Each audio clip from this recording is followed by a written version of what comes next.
अब सवाल ये था कि आखिर कंप्लीट फाइनल चार्जशीट दाखिल होने के बाद होगा क्या?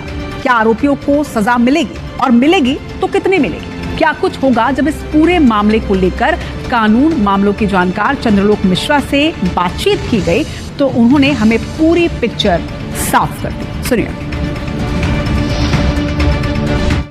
शराब घोटाला मामले में जो चार्जशीट अदालत में दाखिल की गई है उसमें सबसे महत्वपूर्ण वो धाराएं हैं जिनकी बिना पर किसी भी आरोपी को सजा होती है तब जब आरोप सिद्ध हो जाए। इस पूरे मामले में लीगल प्रक्रिया क्या होगी ये समझने के लिए हमारे साथ कानूनी मामलों के जानकार चंद्रलोक मिश्रा मौजूद हैं, एडवोकेट हैं, युवा एडवोकेट हैं। जो धाराएं हैं थोड़ा सा उनके बारे में आम आदमी को बताइए कि किस तरह की वो धाराएं हैं, क्या उनमें प्रोविजंस हैं? जी, देखिए ईडी ने जो 44(1) और 45(1) में जो चार्जशीट फाइल की है माननीय सेशन कोर्ट में, उसमें जो मुख्य जो धाराएं हैं जो आम नागरिक को इस तरह से समझना चाहिए कि पूरा मामला क्या है, घोटाला किस प्रकार से हुआ है और कौन कौन से धाराओं में अपराध जो है पंजीबद्ध करके और कौन कौन सी धाराएं आरोपित की गई हैं। इसमें देखिए सबसे पहले है PMLA act, prevention of money laundering act, जो ईडी उसको गवर्न करती है और ईडी उस पर अधिकतर कार्यवाही करती है। इसमें देखिए धारा 3 जो मनी लॉन्ड्रिंग को परिभाषित करता है, धारा 4 में उसकी सजा का वर्णन है।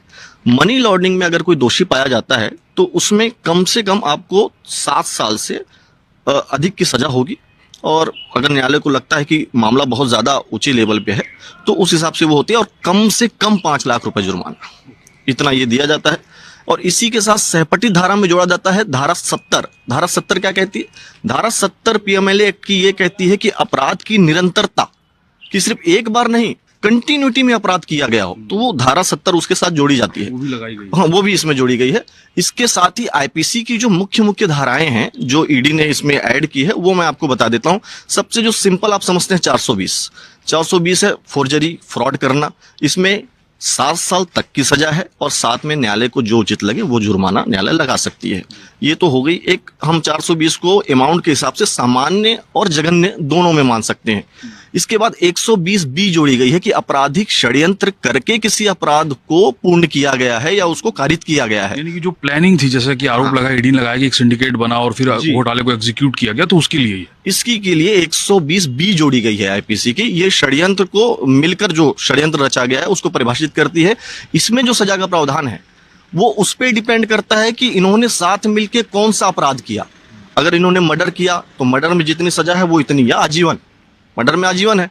अब 420 में 7 साल तक है तो 120 अगर ऐड होती है तो कम से कम 7 साल तो इनको देना ही है। लेकिन इसमें मार्की की बात यह है कि ये छोटा मोटा अपराध नहीं है। इसके साथ जो मुख्य जो इनकी परेशानी का कारण बनेंगी वो धाराएं हैं 400